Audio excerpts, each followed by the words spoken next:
Passez où la fenêtre de connexion? Ah, c'est là. Bon. Allez, c'est parti.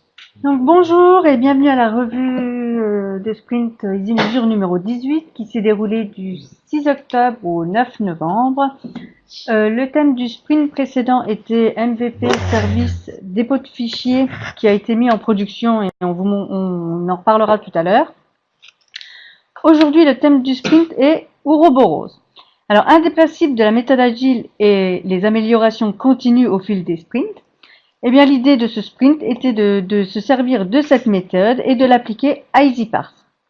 Donc, jusqu'à aujourd'hui, si on voulait enrichir des fichiers CSV donc déjà traités avec EasyParse, il fallait repasser les logs bruts. Aujourd'hui, il suffit de repasser le fichier CSV déjà issu des traitements EasyParse dans EasyParse pour l'enrichir. Et c'est donc pour ça que le serpent se mord la queue.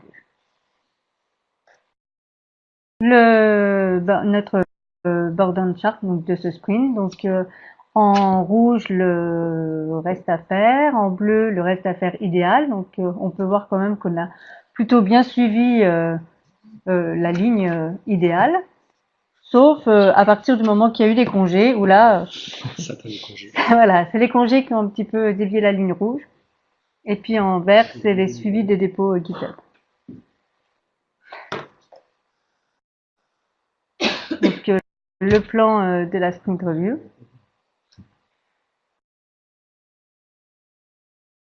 Toujours pas mal de choses hein, en communication, Analegist, EasyParse, EasyMesure, et puis ça c'est au-dessus.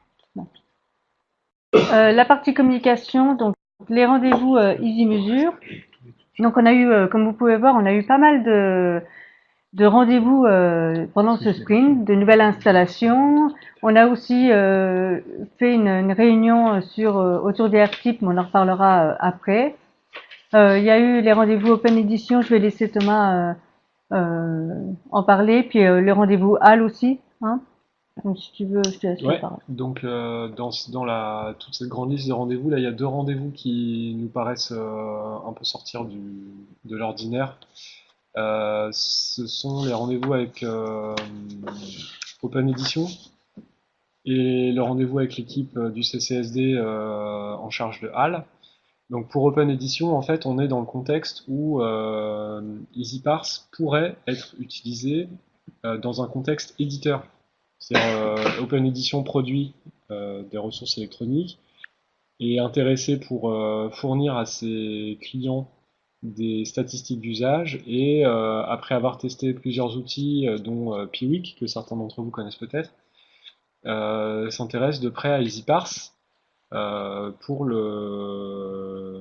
la flexibilité et puis la facilité d'utilisation qu'on propose.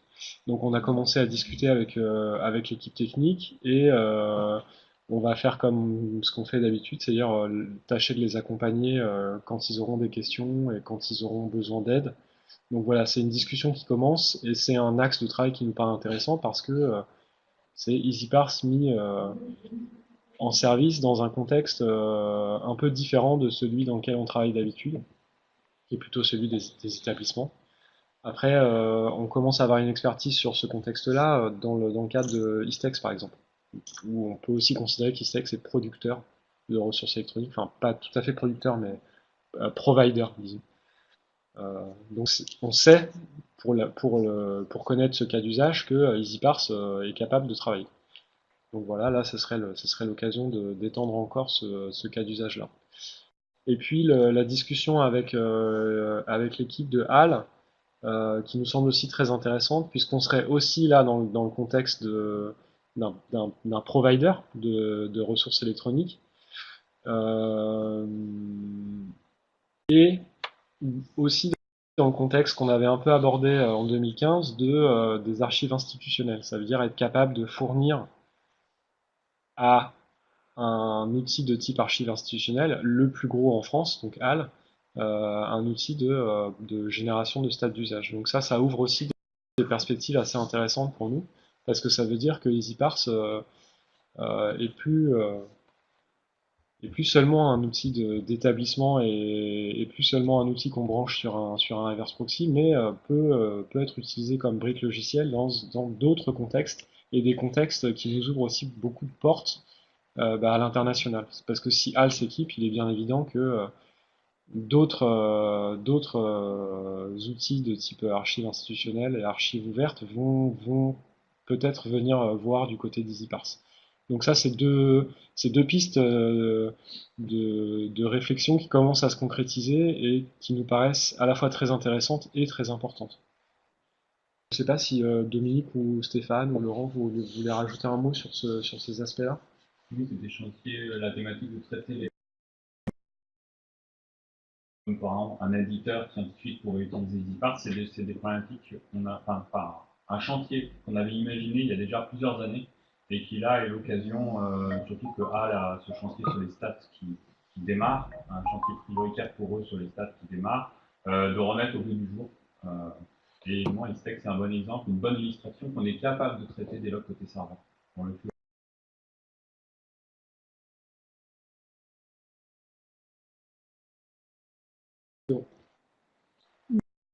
Ah oui, du coup, c'est moi encore.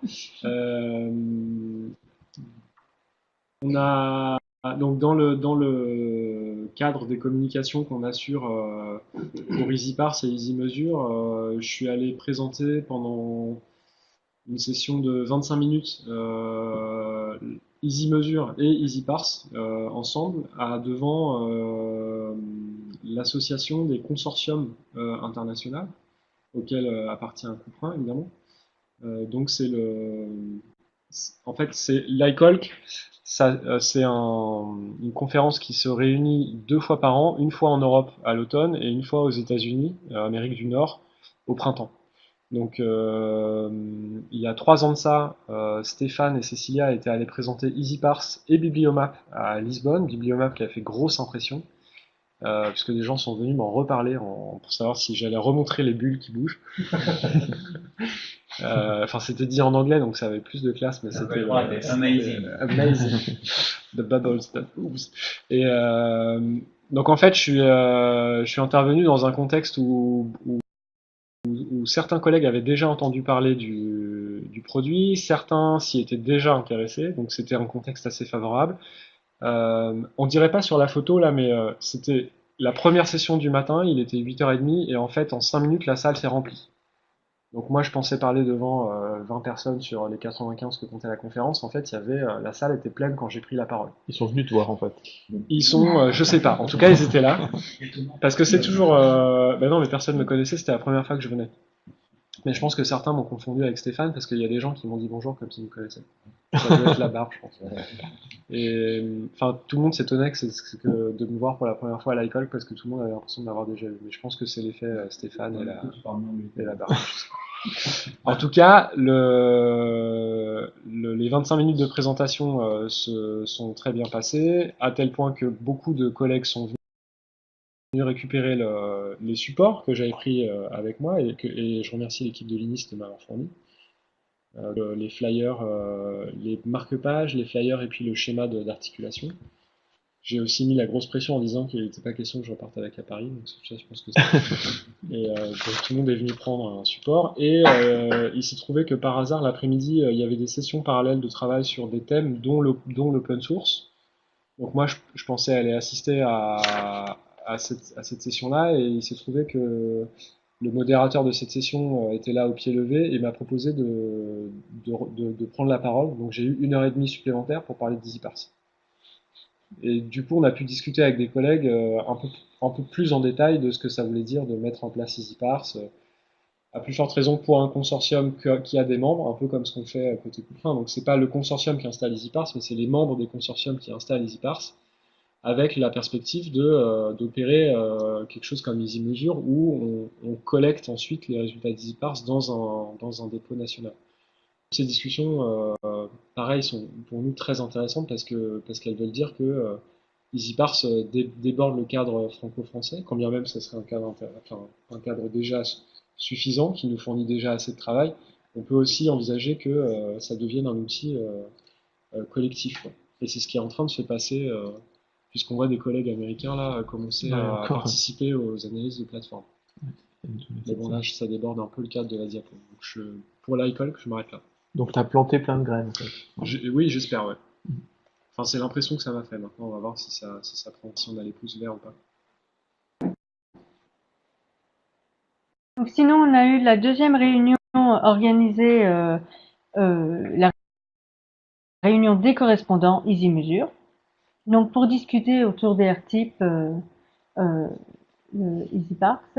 Et donc, on a fait le point sur tous les différents types qu'il y a. En rouge, on en a conclu, en fait, on a validé qu'en rouge, ce seraient les types qui seraient supprimés. En orange, ce seront ceux qui sont modifiés.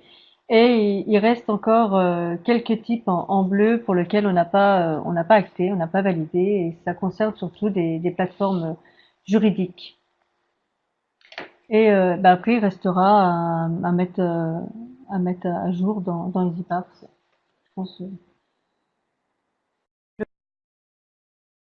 Le poster EasyMesure. On posera la question. Oui, comme tu. C'est juste pour les articles, savoir si c'était. Il faudrait repasser sur toutes les analyses. Les mettre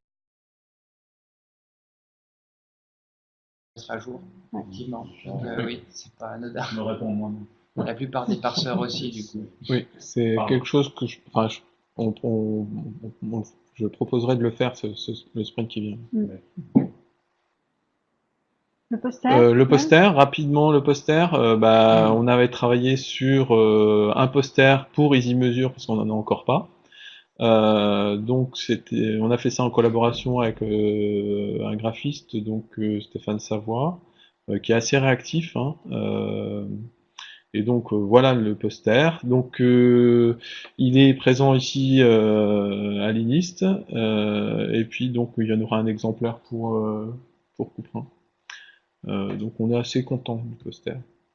Je sais pas ce que vous en pensez, mais au sein de l'équipe on est assez content. Voilà. Alors l'instant blog, ce sera une nouvelle rubrique qu'on va mettre maintenant à chaque sprint.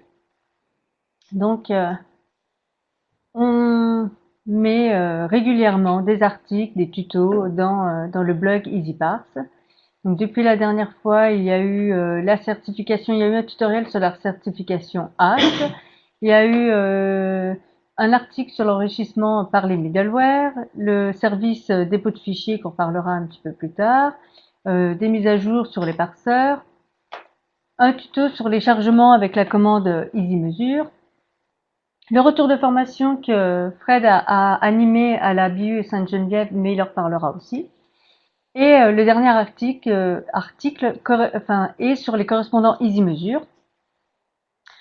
Je vais l'ouvrir, celui-ci. Donc, il détaille le rôle des correspondants. Et les correspondants, ensuite, sont affichés sur la page des partenaires. Pourquoi c'est parce qu'en fait, je suis en gros, fais CTRL 0 si tu veux.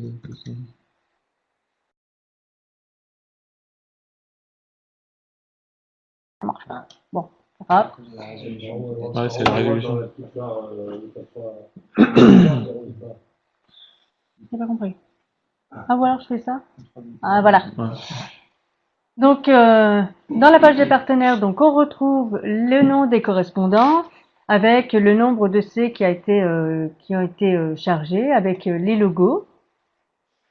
Donc, le nom des correspondants s'affiche si vous avez validé, si vous avez confirmé, si vous nous avez envoyé un petit mail pour nous confirmer le nom des correspondants. Donc, si votre nom n'est pas affiché, c'est que j'attends encore votre mail. Donc, n'hésitez pas donc à m'envoyer un mail.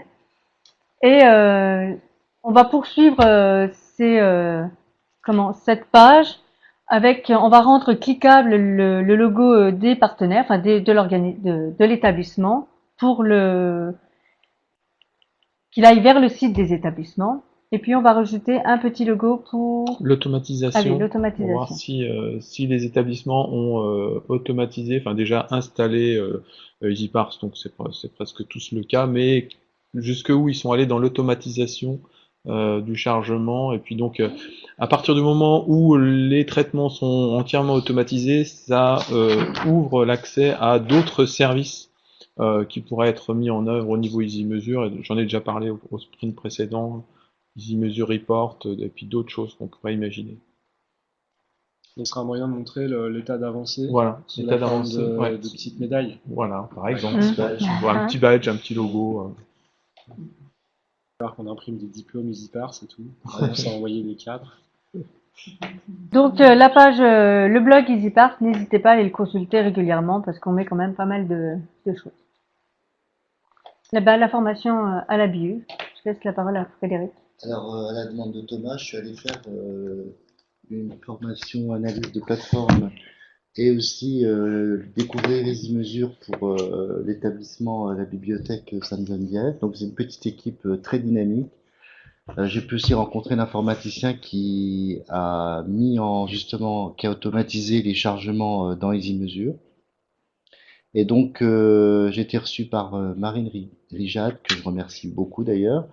Et donc cette équipe est en train actuellement, donc là j'ai vu dans le tableau de bord Trello, ils sont en train de faire des nouvelles analyses de plateformes qui n'étaient pas encore recensées dans EasyParts.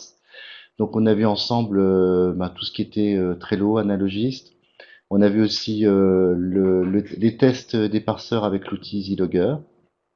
Et puis une initiation à EasyMesure pour découvrir les tableaux de bord et le filtrage des visualisations dans Kibana.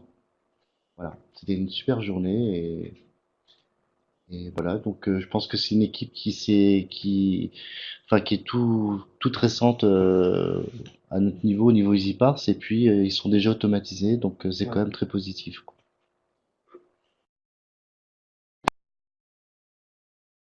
En plus, l'endroit est magnifique. Ah, ce qui n'enlève rien. Du coup, je peux en dire deux mots de ce webinaire. Alors, Lean Library. Oh pardon, c'est moi qui. Ah, c'est ok. Okay. Donc, Lean Library, c'est une petite start-up qui a quelques mois d'existence et dont comment dire, le fondateur travaillait auparavant dans une bibliothèque universitaire aux Pays-Bas et avait développé une extension de navigateur pour faciliter donc ce que nous on appelle un bookmarklet, ce qui fait la conversion entre des liens sur les sites d'éditeurs en des liens proxifiés qui font que vos utilisateurs transitent par un RS proxy. Et donc il a monté sa startup et dont les clients sont désormais, je crois, plus ou moins l'entièreté des bibliothèques universitaires des Pays-Bas, et puis commence à chercher des clients à l'extérieur. Et donc à pousser la logique de ce bookmarklet plus loin en proposant déjà pas un seul bookmarklet mais plusieurs, et une grande intégration, c'est-à-dire que quand vous êtes un utilisateur et que votre établissement a acheté ce bookmarklet, vous avez à chaque fois que vous accédez à la documentation numérique un accès facilité et l'information que c'est la bibliothèque qui vous fournit cet accès. Donc pour les bibliothèques, c'est pour les bibliothèques utilisant reverse proxy, c'est quelque chose d'assez intéressant parce que ça replace la bibliothèque dans le chemin de la consultation électronique. L'intérêt côté français semble éveillé puisque quand j'ai fait la proposition, plusieurs collègues, je crois qu'il y en a au moins une vingtaine, se sont déclarés intéressés pour assister à une démonstration de ce produit qui a eu lieu un jour où j'étais pas là, et c'est Stéphane qui a pris le relais, que je remercie ici. Lundi, ouais. Et du coup, comme j'y ai pas assisté, je sais pas comment ça s'est passé. Donc peut-être que tu peux prendre le relais du coup. Et ben, ça c'est en WebEx, en anglais, donc avec le fondateur de Lean Library qui a fait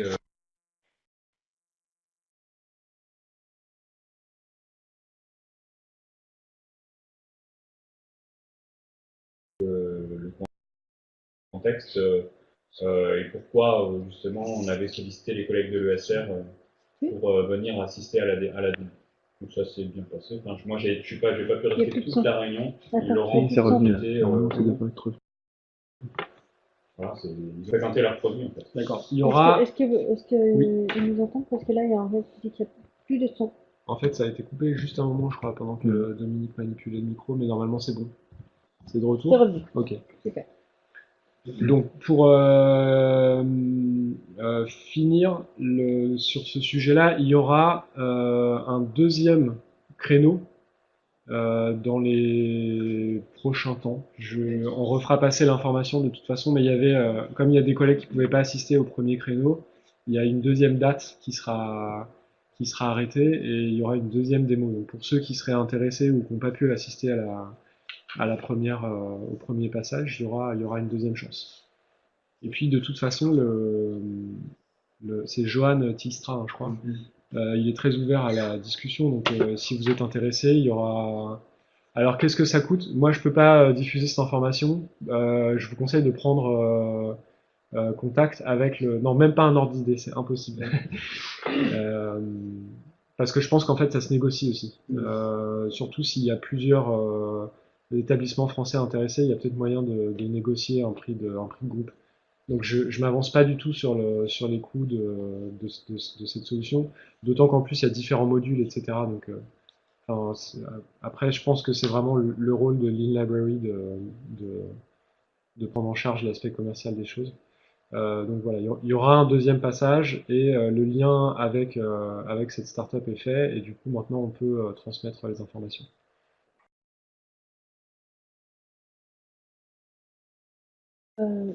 Là, c'est.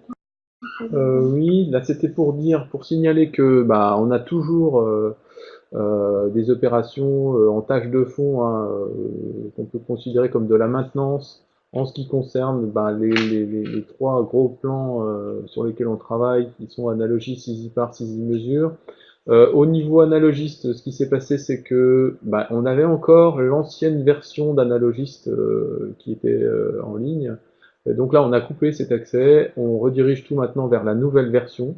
Donc il y aura plus qu'un seul analogiste qui sera la nouvelle version. Bah, ça veut dire aussi chez nous qu'il faudra prévoir la version de nettoyer la version wiki.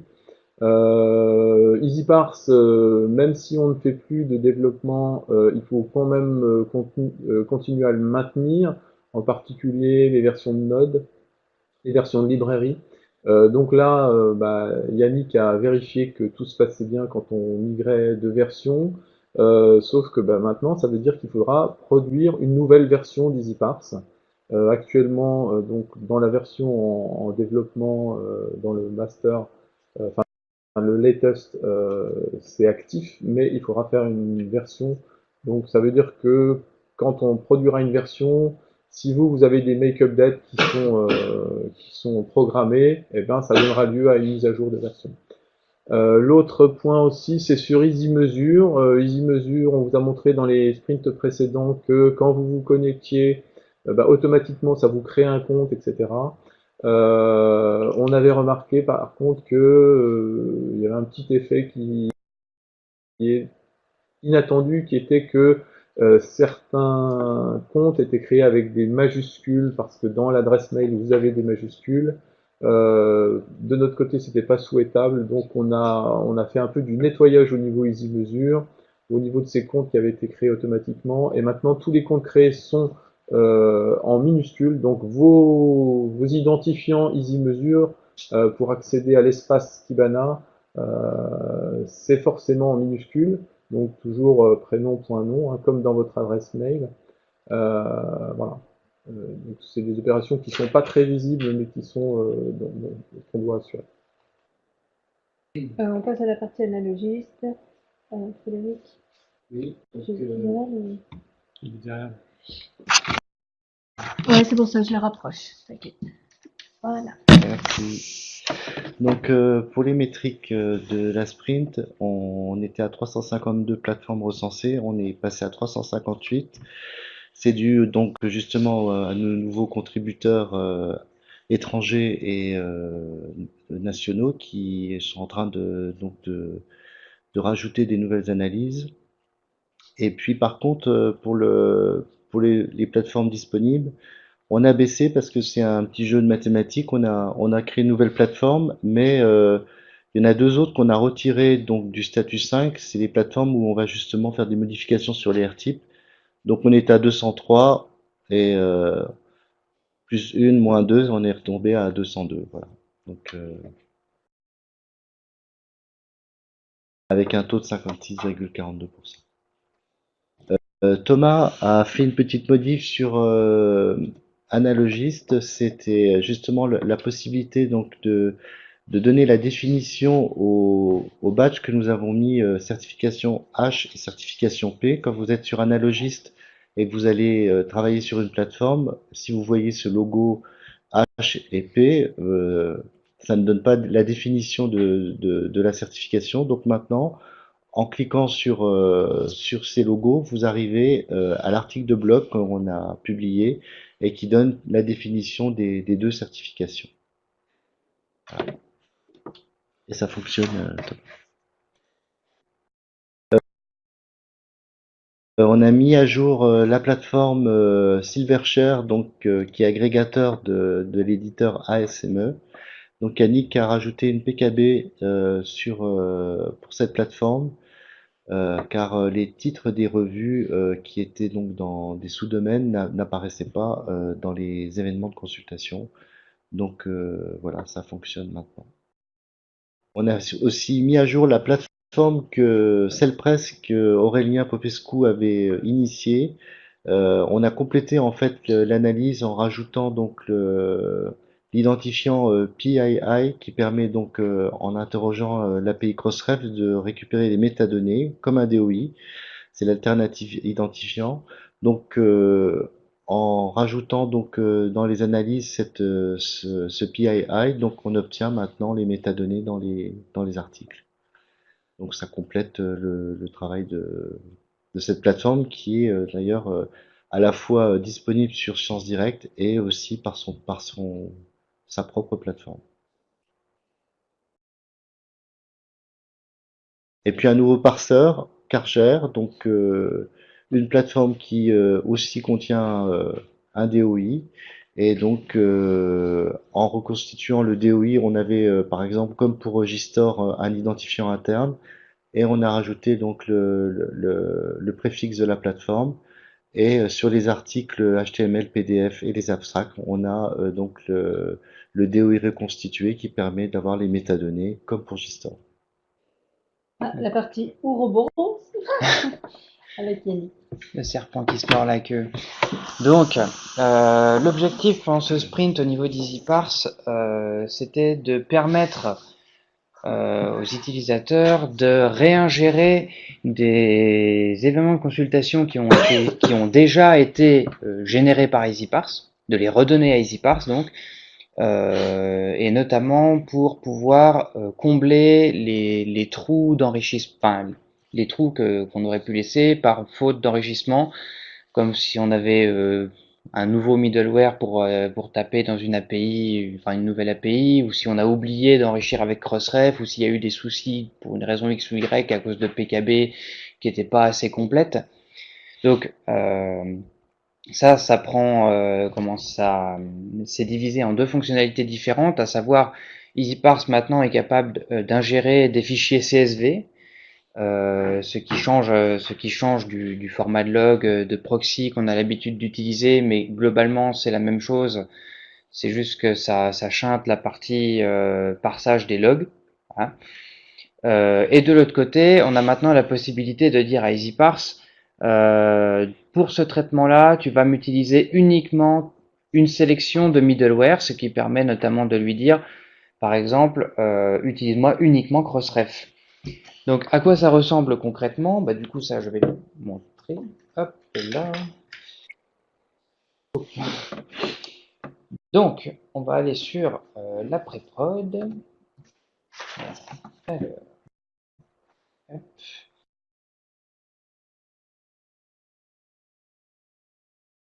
Ah. Et du coup, j'ai sur ma petite clé USB des logs, un échantillon de logs de chez BIP CNRS. Ah.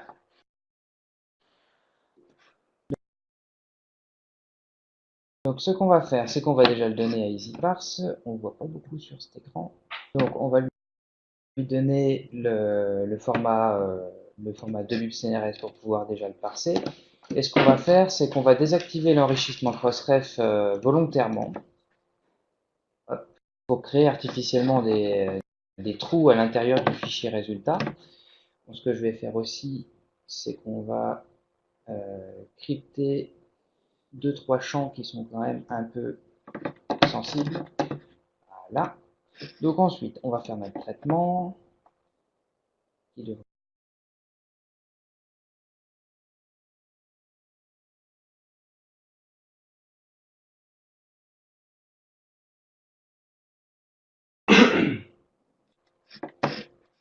Voilà. Et donc, dans le fichier résultat, lui, on va vite se rendre compte que au niveau du DOI, donc on a des DOI ici qui n'ont pas de titre. Donc ce qu'on va faire du coup, c'est que ici on va faire un nouveau traitement et cette fois-ci on va utiliser directement le fichier qu'on vient de télécharger. Du coup là on n'a plus besoin de, on va revenir aux paramètres par défaut vu que c'est plus du bip CNRS mais un CSV et on va lui donner un header EasyParse middleware en lui disant tu vas m'utiliser uniquement le middleware crossref. Hop. Du coup, on va relancer le traitement. Ah. Ah bah tiens, ça tombe.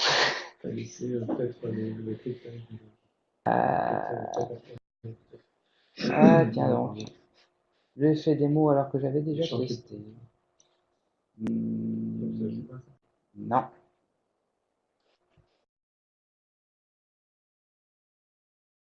Oh, le bel effet des mots. Alors, crossref, c'est bien comme ça. Au niveau de mon fichier de log, c'est bien du CSV. Ah, il n'a pas dû lui donner le... Ah, il n'a pas donné le content type. C'est censé être fait automatiquement, mais bon, tant pis. On va lui donner...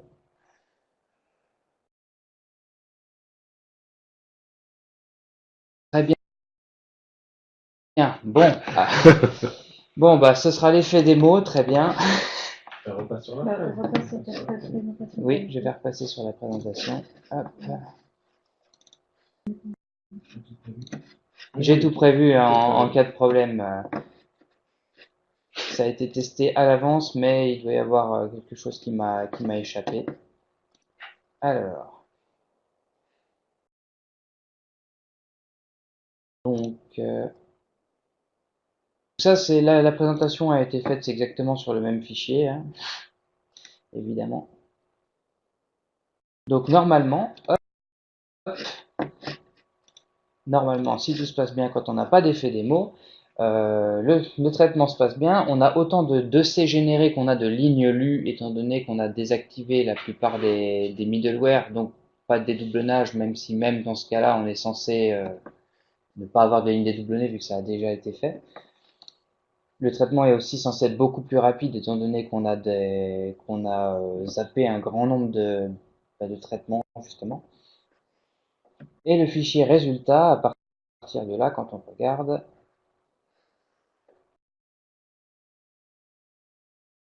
si on regarde au niveau des EC qui ont un DOI, le publication title est censé revenir. Il est revenu. Il est revenu en l'occurrence. Il n'y a plus de trou.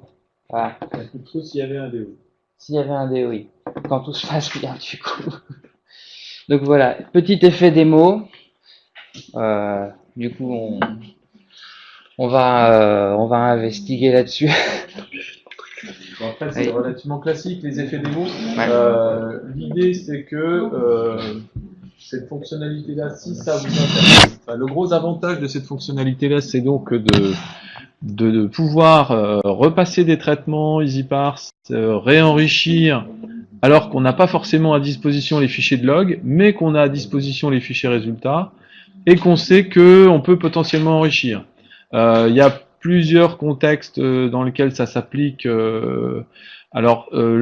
Les cas classiques EasyParse sont pas les plus intéressants. Ça devient intéressant dans des cas comme Istex, par exemple, où on travaille sur le middleware d'enrichissement Istex, où on travaille sur les API, et qui représente aussi des gros volumes à retraiter. Donc on a parlé tout à l'heure du fait que EasyParse s'intéressait aussi donc des serveurs en open access. Il va y avoir HAL aussi qui va arriver. Donc ça s'oriente. Enfin le cas d'usage sera plutôt favorable dans ces cas-là. C'est moins crucial dans un cas EasyParse classique. Voilà. Cela dit, Ah. il y a beaucoup de cas EasyParse classiques, donc EasyParse installé dans un établissement qui donne accès à de la documentation numérique, où le collègue, le correspondant documentaire, reçoit dans un dossier partagé les fichiers résultats, mais n'a jamais la main sur les logs. Et donc ça lui permettra aussi de refaire tourner Voilà. sur des fichiers résultats sans avoir plus accès aux logs. Voilà. Ça permet ça aussi. La nuance, c'est que en fait, ce qui se passe, c'est que généralement aussi, on aime bien bénéficier des nouveaux parseurs qui sont mis en œuvre. Ouais. Or là, ça couvre pas ce cas-là. C'est-à-dire que si on veut bénéficier des nouveaux parseurs, on peut pas utiliser cette fonctionnalité-là. C'est juste les enrichissements qui sont concernés avec les middleware. On fera un billet de blog un peu détaillé sur les cas d'usage pour cette fonctionnalité. Je pense que ce serait intéressant d'avoir un arbre de décision en disant voilà dans quel cas vous êtes et dans quel cas cette fonctionnalité peut vous intéresser et quelles limites ça comporte. Ouais. Parce que ça en comporte quelques-unes quand même. Alors je vois qu'il y a une question sur le blog, enfin sur le chat d'Henriette qui dit dans quel cas utiliser EC Bulkmaker. EC Bulkmaker, c'est un outil d'automatisation d'EasyParse. Ça s'utilise dans tous les cas quand on veut automatiser en fait. Hein. Et donc c'est documenté. Thomas avait déjà donné des indications. Ah, ouais. Laurent, tu voulais dire un truc. Je voulais poser une petite question. Là, ça s'applique dans le cas où tu as un DOI et tu n'as pas de titre. Dans le cas où tu as un DOI et un titre, que il serait intéressant d'y être ou quelque chose, tu vois, c'est bien. En fait, il y a une règle de priorité qui s'appliquait à Oui. un algorithme là-dessus. Actuellement, Là, tu sais que quand il y a un DOI et que le titre est vide, que tu fais pour qui? Oui. En fait, les middleware fonctionnent de telle manière que les couches successives remplissent les trous qui manquent. C'est-à-dire qu'on a une PKB, on a notamment les PKB qui passent en premier et où on part du principe que les informations sont bonnes. Actuellement, c'est comme ça qu'on réfléchit. Et que si jamais il y a des trous, les middleware successifs vont combler. Voilà. On ne comble pas s'il y a déjà l'info. Oui. Oui, c'est ça. Donc la première info qui est renseignée, elle a la priorité. C'est sûr que cette info-là ne serait pas effectivement l'info que va te renvoyer comme ça. Donc c'est ça. La PKB est toujours prioritaire parce que c'est elle qui vient en premier et la PKB comme elle est fournie par les éditeurs, on considère que c'est une source fiable, même si on sait d'expérience que c'est pas forcément le cas. Et après il y a Crossref qui remplit les trous. Mais après là on utilise PKB Crossref. Il y a quoi d'autre comme middleware qui fait de l'enrichissement venu de l'extérieur? On avait Sudoc et HAL.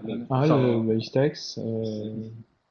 Mais je veux dire, dans un cas type universitaire, pour l'instant, il n'y a que Crossref. La grande majorité des cas, c'est les PKB et Crossref. Ouais. Et après, on aurait peut-être des choses chez OADOI. Oui, ça c'est potentiel. Pour le moment, on n'a pas On de l'a pas encore, middleware, mais ça peut être intéressant.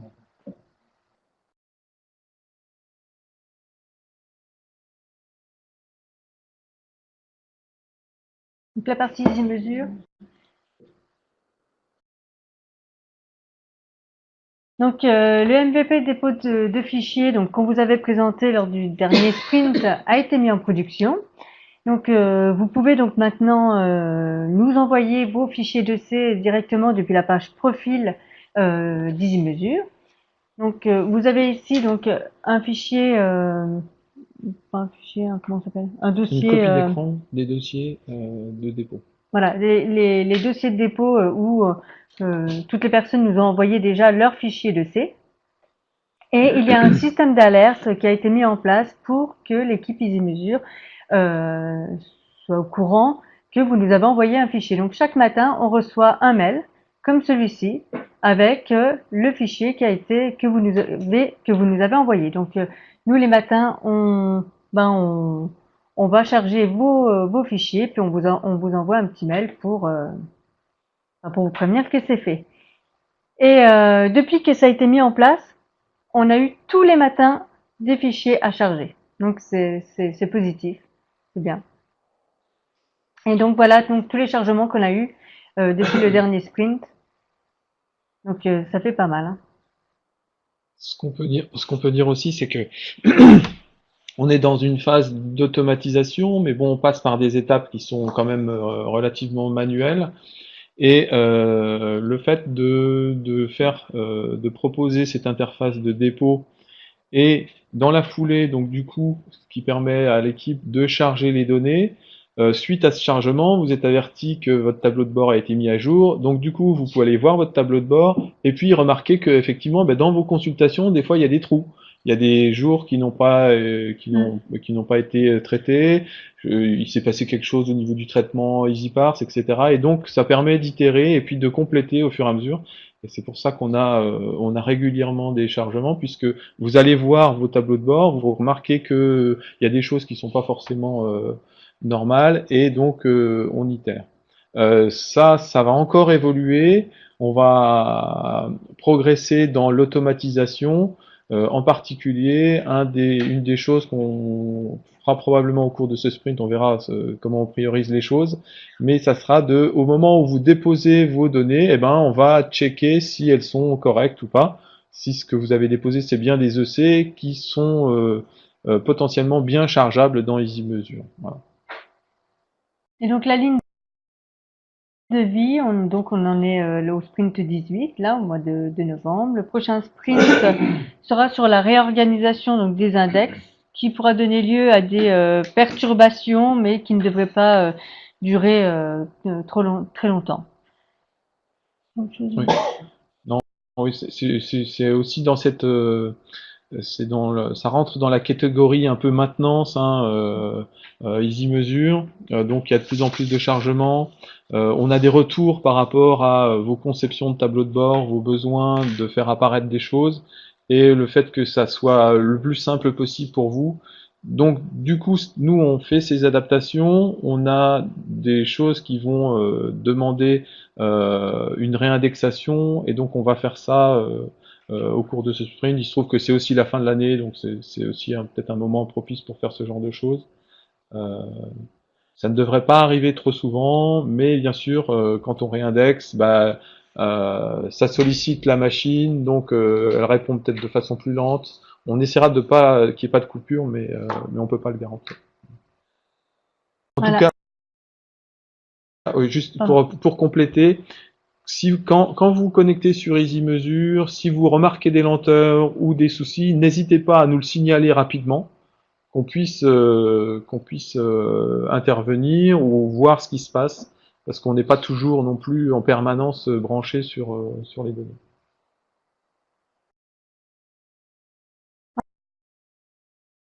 Voilà, la prochaine revue de sprint devrait être le 19 décembre. La prochaine formation à Grenoble le 6 décembre. Attends, le 19, il faut dire le 19 décembre, c'est un mardi. Oui, c'est un mardi. Ce sera la première fois qu'on fait une revue de sprint le mardi. Donc à tous ceux qui s'étaient mis un réveil pour le dernier jeudi du mois, attention. Ce sera un mardi. Ça sera un mardi.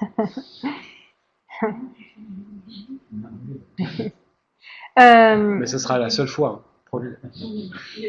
Ce sera la seule fois de l'année. La seule fois de l'année, de cette année. Donc la prochaine formation à Grenoble le 6 décembre, et donc si vous avez besoin d'une formation de type analyse de plateforme, des écritures de parseurs ou EasyMesure sur la création de tableau de bord, vous pouvez contacter maintenant Valérie Didlot, donc du service formation, qui va prendre en charge les formations. Ou vous pouvez aussi nous contacter. Pas de souci. Et on transmettra. Pour la formation à Grenoble, le formulaire d'inscription n'est pas encore en ligne. On est en train de régler les derniers détails avec l'équipe de Grenoble.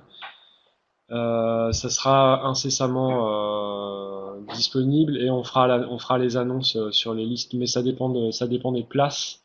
Enfin, ça dépend de la place qu'on aura et c'est pas encore déterminé. Mais les infos seront disponibles très prochainement. Voilà. Si vous avez des questions, maintenant. Il y a des questions de René, je crois, sur le chat.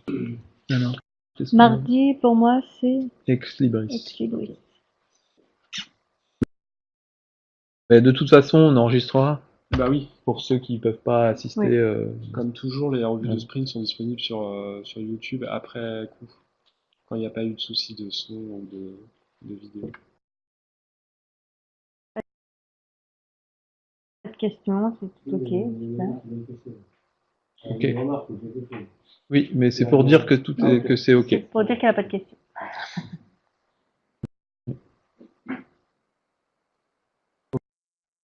Ok. Normalement, vous pouvez parler aussi, hein, mais je sais pas pourquoi on n'entend pas. Je sais pas. Si vous avez des questions en direct, oui. Non, mais j'avais coupé mon micro, non, c'est ok. Voilà. Les formations, vous les faites pour. On va regarder parce qu'il faudrait qu'on en passe par une formation pour arriver à s'y être.